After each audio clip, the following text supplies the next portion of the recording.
Hello friends.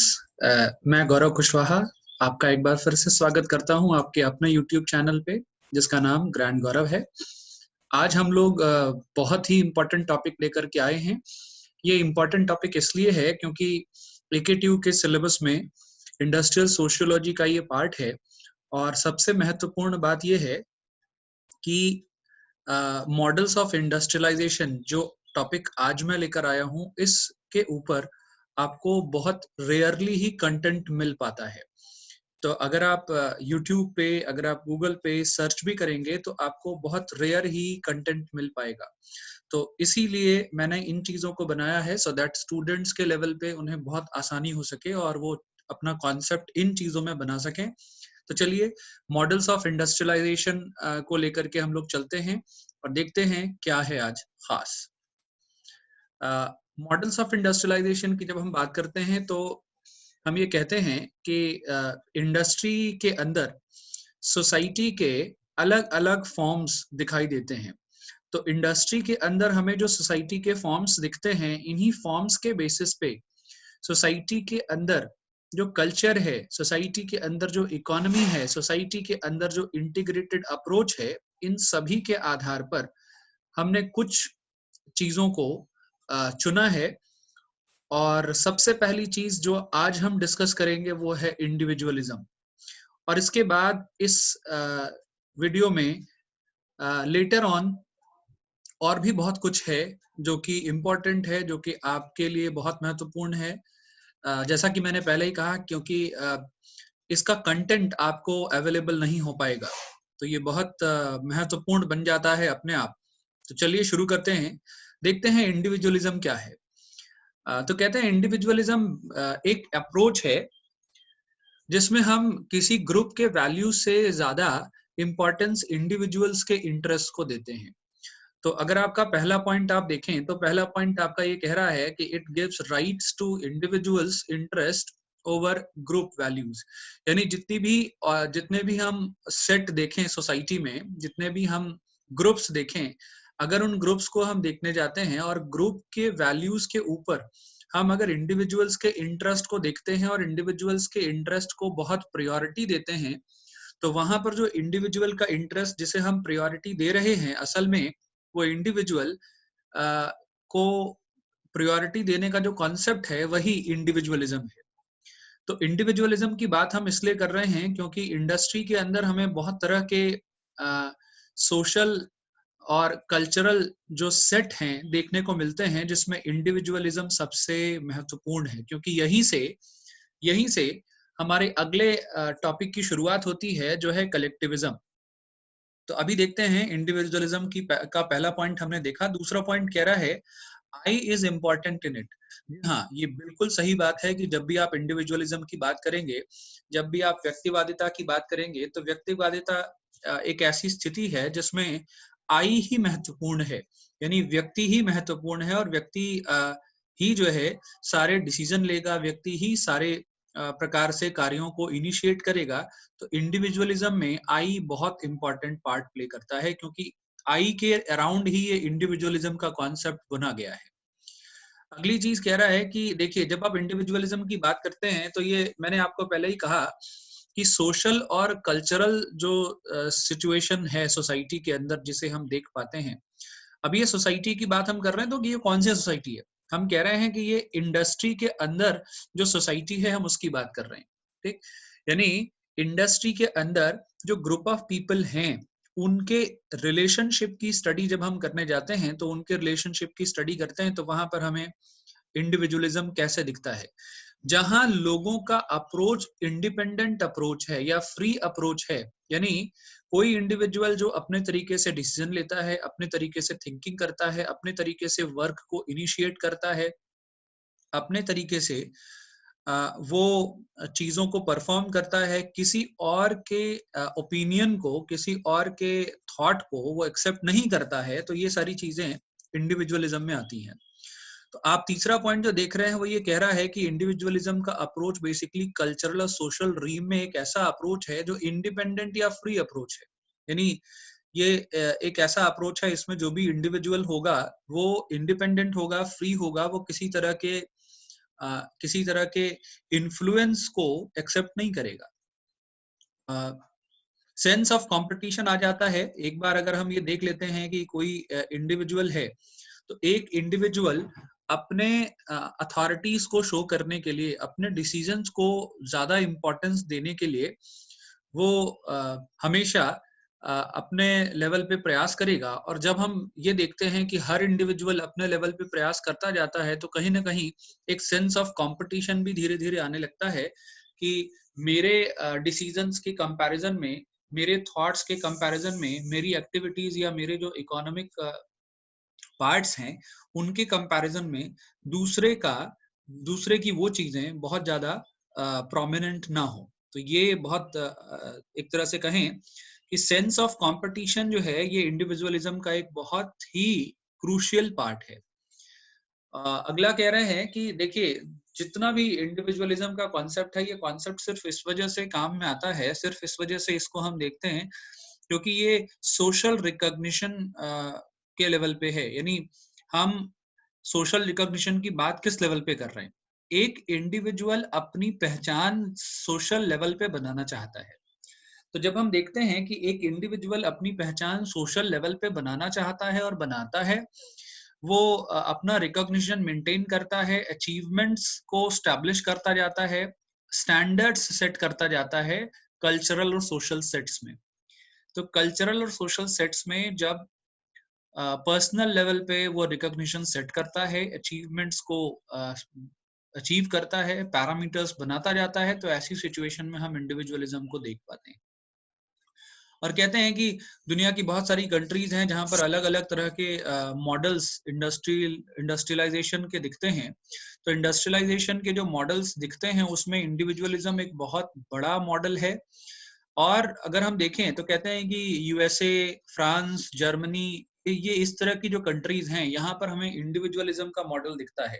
ठीक, चलिए अब आगे बढ़ते हैं इंडिविजुअलिज्म से एक स्टेप और अगले मॉडल की तरफ, जो कि आज के इस पूरे लेक्चर का एक तरह से बेस कह सकते हैं।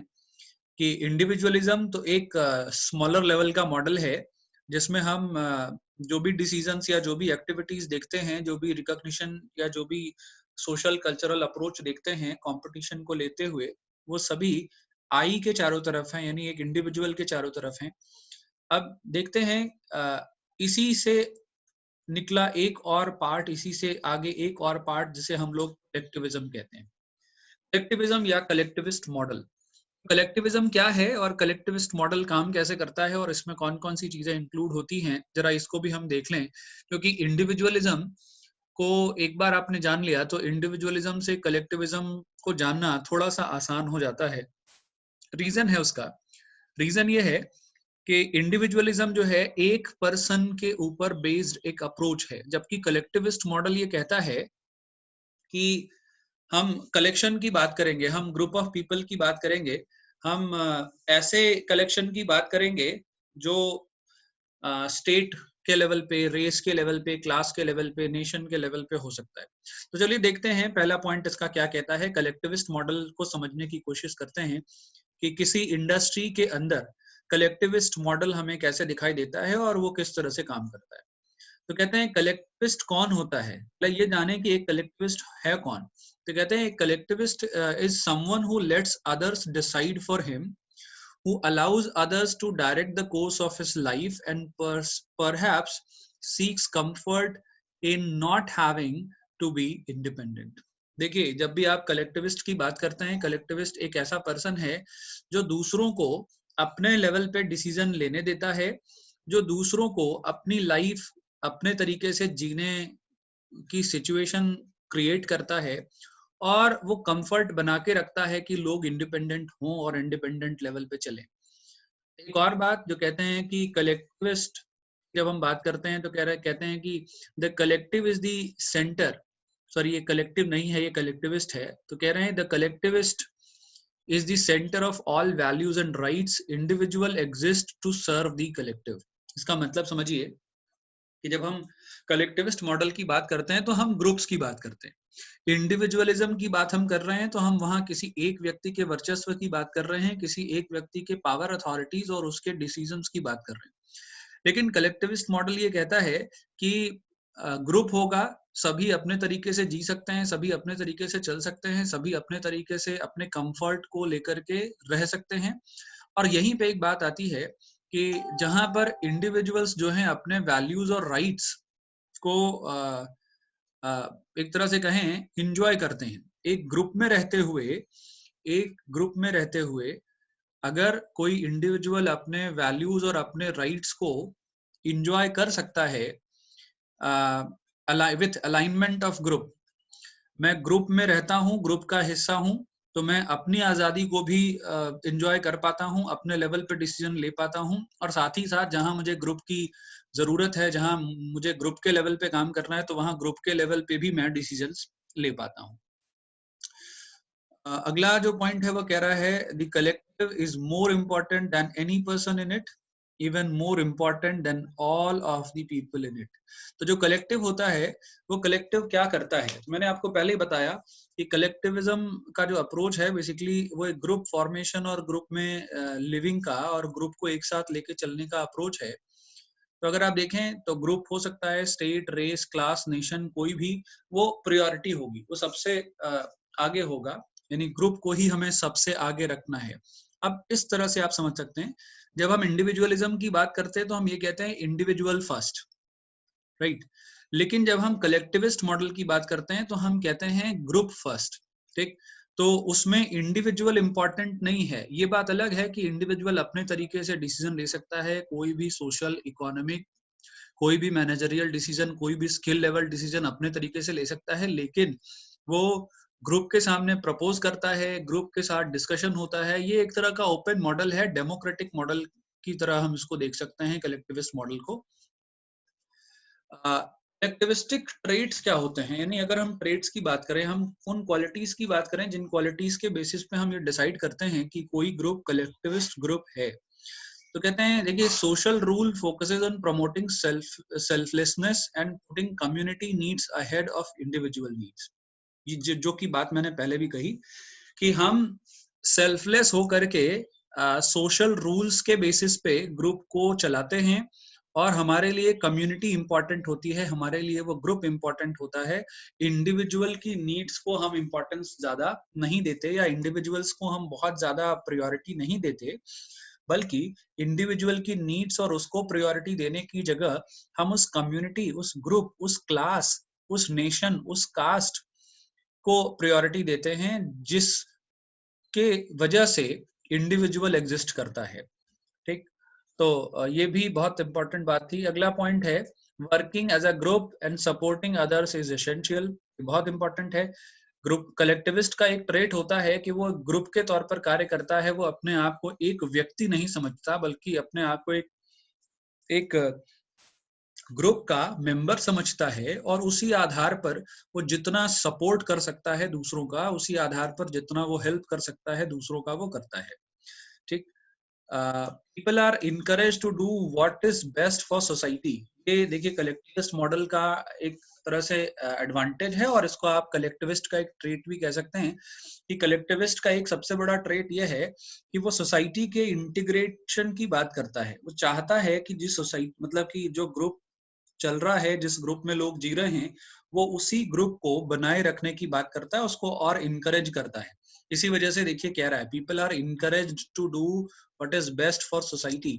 सोसाइटी के लिए जो चीज बहुत अप्रोप्रिएट है, जो उस पूरे ग्रुप के लिए सही है, वही चीज इनकरेज की जाती है। फैमिलीज, कम्युनिटीज में का इसके अंदर इसका बहुत सेंट्रल रोल है। अगर हम देखें तो जो फैमिलीज होती हैं, जो कम्युनिटीज होती हैं, वो सेंट्रल रोल प्ले करती हैं कलेक्टिविस्ट ट्रेट के तौर पर। कह रहा है वर्किंग इंडिविजुअली।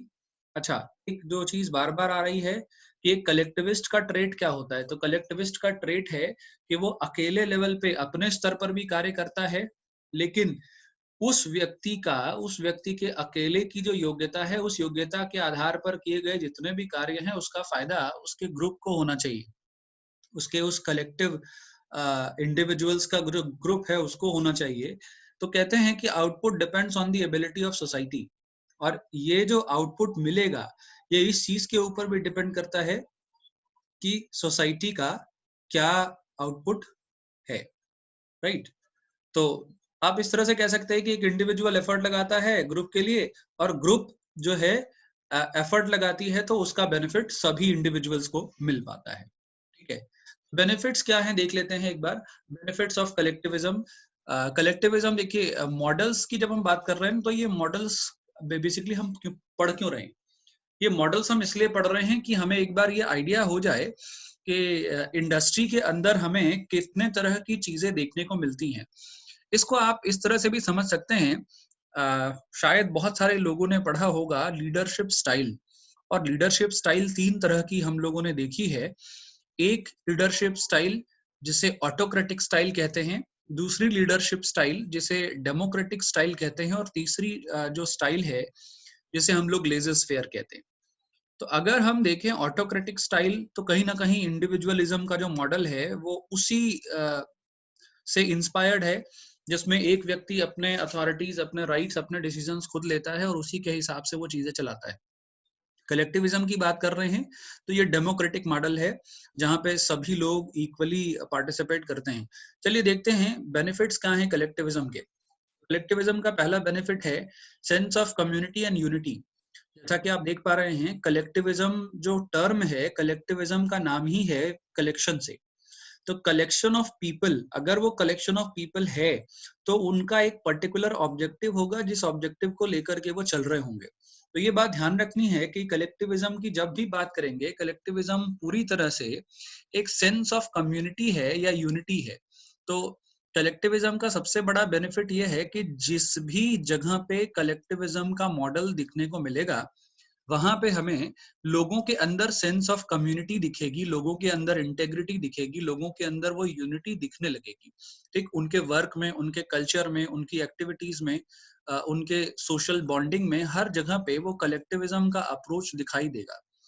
अगला जो बेनिफिट है रिस्पेक्टफुलनेस, टीम वर्क एंड कोऑपरेशन। जाहिर सी बात है कि आप कलेक्शन में काम करेंगे, आप कम्युनिटी में रहेंगे और यूनिटी और इंटीग्रेशन को इम्पोर्टेंस देंगे, तो आपको एक दूसरे के साथ रहना है। तो एक दूसरे के साथ रहना है अर्थात आपको रिस्पेक्टफुलनेस की फीलिंग को लेके चलना पड़ेगा। आप इंटीग्रेटेड रहें, इसके लिए आपको टीम वर्क, डेडिकेशन के साथ काम करना पड़ेगा। And most important, cooperation. तो इन सारी चीजों का एक तरह से इसेंस है कि बिना कोऑपरेशन के आप कलेक्टिविस्ट मॉडल की कल्पना ही नहीं कर सकते। तो कोऑपरेशन जहां भी होगा, वहीं पे आप कलेक्टिविस्ट मॉडल की बात करते हैं। Collectivist are extremely supportive. ये भी बहुत बढ़िया बात है कि अगर आप बेनिफिट देखें तो कलेक्टिविस्ट जितने होते हैं वो सपोर्टिव होते हैं। यानी इनको अगर आप इस तरह से देख सकें, इसको आप इस तरह से समझें, तो इंडिविजुअलिज्म का जो मॉडल था वो उसमें इंडिविजुअल फर्स्ट, यहाँ हम कहते हैं वी का अप्रोच है। ठीक, इंडिविजुअलिज्म जो है आई पर फोकस करता है, कलेक्टिविज्म जो है वो वी पर फोकस करता है। तो कलेक्टिविस्ट कौन होता है? एक कलेक्टिविस्ट वो होता है जो एक्सट्रीमली सपोर्टिव होगा। इसका मतलब क्या है? एक्सट्रीमली सपोर्टिव होने का मतलब वो इंटीग्रेशन को इग्नाइट करेगा, वो लोगों को साथ लेके चलेगा, वो डेमोक्रेटिक अप्रोच के हिसाब से सभी की बात सुनेगा, समझेगा और उसके बाद एक्टिविटीज और एक्शंस परफॉर्म करेगा। तो ये उसका एक्सट्रीमली सपोर्टिव होना बहुत जरूरी है, क्योंकि अगर एक कलेक्टिविस्ट सपोर्टिव होगा तभी उसे दूसरों से सपोर्ट मिलेगा। और सपोर्ट सपोर्ट की वजह से ही ये जो मॉडल है ये क्रिएट हो पाता है, कलेक्टिविस्ट जो अप्रोच है ये बन पाता है। मल्टीकल्चरिज्म, ये तो आएगा ही आएगा, क्योंकि डिफरेंट ग्रुप्स और डिफरेंट क्लास, डिफरेंट सेक्शंस के लोग होंगे, अलग अलग तरह के लोग जो अलग अलग तरह के कल्चर को लेकर के अपने ग्रुप में अपने आप को रिप्रेजेंट करेंगे। तो मल्टीकल्चरलिज्म जो है ये कलेक्टिविज्म में दिखता है। तो जब भी आप कलेक्टिविज्म की बात करते हैं, आप ये देखते हैं कि जो इंटीग्रेशन ऑफ पीपल है, जो कम्युनिटी है या जो यूनिटी है लोगों की, वो बहुत बार मल्टी कल्चर की वजह से भी इनिशिएट हो रही है।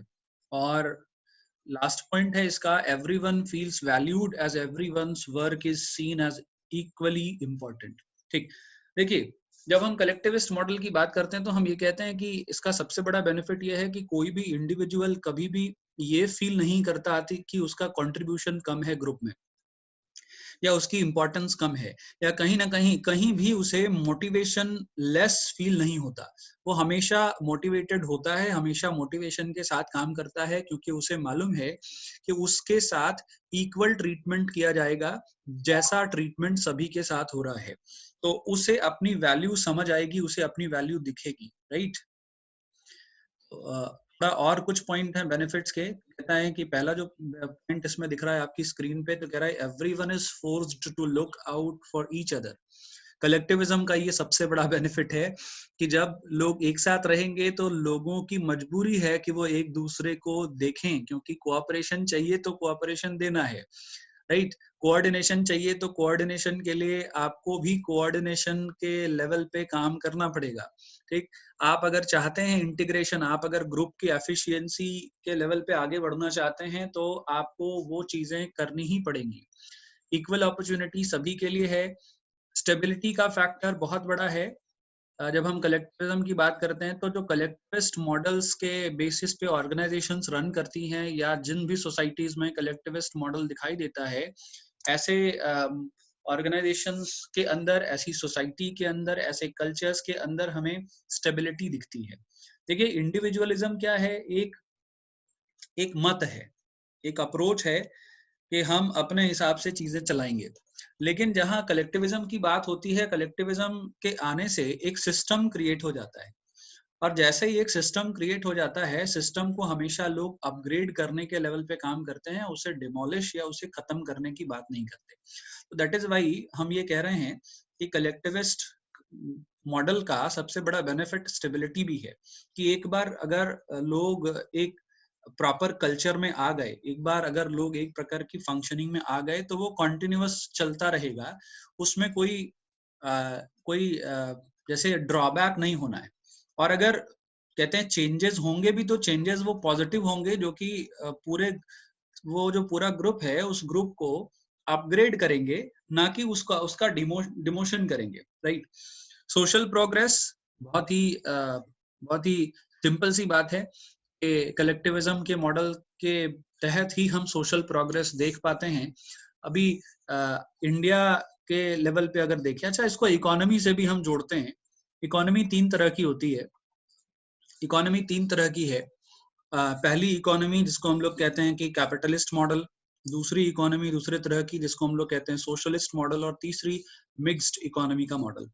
तो दुनिया के बहुत सारे कंट्रीज हैं जहाँ पे कैपिटलिस्ट इकोनॉमी है, यानी आपको मैंने अभी बताया कैपिटलिस्ट इकोनॉमी की बात अगर हमने करी, हमने अमेरिका का नाम लिया, हमने फ्रांस का नाम लिया, जर्मनी का नाम लिया। बेसिकली ये कुछ कंट्रीज ऐसी हैं जो कहीं ना कहीं कैपिटलिस्ट माइंडसेट से काम करती हैं।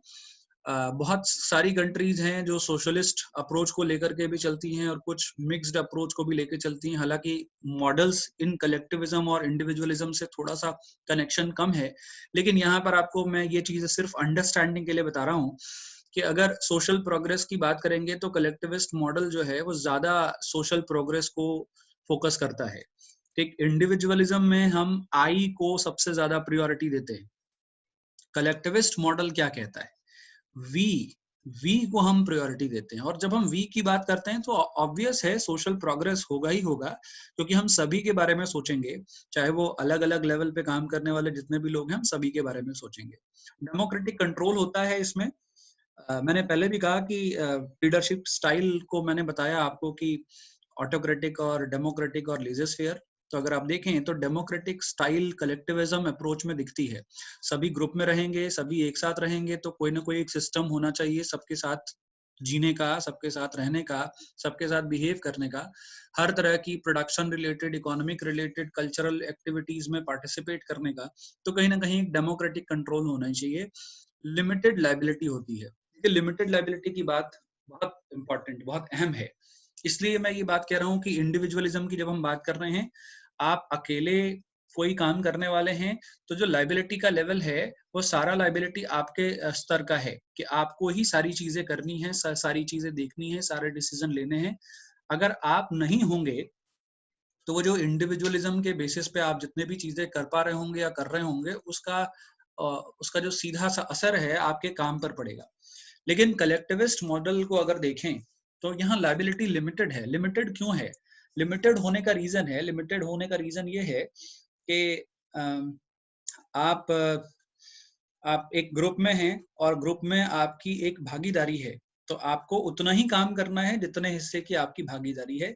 आपको पूरा लोड, पूरा प्रेशर अपने ऊपर नहीं लेना है। जबकि इंडिविजुअलिज्म में ऐसा है कि एक बार अगर कोई प्रेशर आया, कोई एक्टिविटी आई, कोई सिचुएशन आई, तो आपको वो सारी चीजें अकेले बियर करनी है। कलेक्टिविज्म में ऐसा नहीं है। कलेक्टिविज्म में बहुत सिंपल सी सिचुएशन है कि आपको ग्रुप में होने का एडवांटेज मिलता है, यू कैन से, राइट। तो ये थे बेनिफिट्स ऑफ कलेक्टिविज्म, और इसी के साथ हम आज का ये लेक्चर यहीं समाप्त करते हैं। आशा करते हैं कि आपको ये लेक्चर वैल्यूएबल लगेगा, इसलिए क्योंकि मैंने पहले भी कहा कि ये जो लेक्चर है, ये लेक्चर मैंने बहुत सर्च करके बनाया है चीज़ों को, कंटेंट को, इसलिए क्योंकि अगर आप ऐसे देखेंगे तो आपको शायद ही मुश्किल से ही ये चीज़ें मिल पाएंगी, राइट। क्योंकि नोट्स के लेवल पे अगर आप देखने जाएंगे तो आप सर्च करेंगे, आप सर्च कर सकते हैं, आप गूगल पे जा सकते हैं, यूट्यूब पे जा सकते हैं, शायद ही आपको इस तरह से मॉडल्स और इस तरह से मॉडल्स के बारे में कोई इन्फॉर्मेशन मिलेगी, ठीक। और एक दो जगह आप इंफॉर्मेशन सर्च भी कर पाएंगे, लेकिन वहां पर एक समस्या है कि वहां पर ऑप्शन है पेमेंट करने का, कि आपको पे करना है और उसके बाद वो आप एक्सेस कर पाएंगे। तो इसलिए मैंने ये चीजें बनाई हैं। आज के लिए मैं इतना ही लेकर आया हूँ। अगले बहुत सारे वीडियोस के साथ मैं फिर से हाजिर होऊंगा। अभी कलेक्टिविज्म और इंडिविजुअलिज्म को हमने डिस्कस करा है। इसका अगला जो वीडियो है, यानी अभी हम लोगों ने मॉडल्स ऑफ इंडस्ट्रियलाइजेशन पार्ट 1 को कवर किया है। पार्ट 2 जो है, पार्ट 2 में 3 और मॉडल हैं जिसको हम देखेंगे, जिसमें फ्री मार्केट इकोनॉमी का मॉडल है, एनवायरमेंटलिस्ट मॉडल है, ठीक। तो हम लोग बाकी 3 और जो मॉडल्स हैं इसके बारे में हम लोग अगली क्लास में बात करेंगे। तब तक के लिए बहुत बहुत धन्यवाद आपका। बने रहिए, और हो सके तो जितना हो सके आप इस चैनल को सब्सक्राइब करिए, इसलिए क्योंकि जो कंटेंट मैं ला रहा हूँ, इस कंटेंट का बेनिफिट सभी को मिलना चाहिए, सभी स्टूडेंट्स तक ये पहुंचना चाहिए।